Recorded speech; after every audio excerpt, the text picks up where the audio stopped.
Is Gavin Newsom stripping power from the state superintendent's office before Sonja can even win it? This office is 177 years old, written into California's first constitution in 1849, elected by the people, not appointed by a governor. It survived the gold rush, it survived the Great Depression, it survived post-war expansion, the rise of teachers' unions in the 60s and 70s, and the educational fights of the 80s and 90s. Through all of it, this stayed an independent elected office, accountable directly to the voters. Then in July 2026, Governor Gavin Newsom signed Assembly Bill 181. Starting July 2027, the superintendent loses most of its operational authority in one budget cycle, buried in a trailer bill, not a standalone piece of legislation.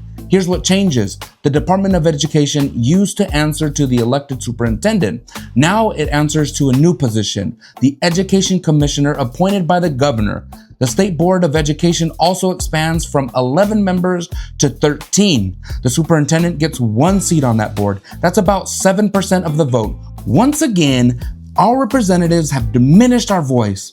And I guess it's for democracy?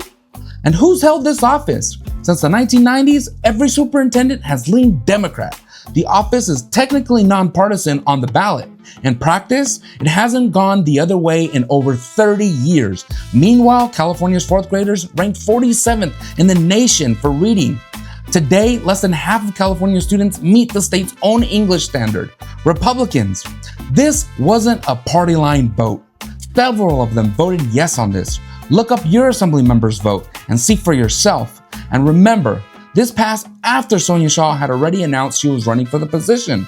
This wasn't a surprise to anyone paying attention. Voters, is this reform or is this a power grab timed right before an election?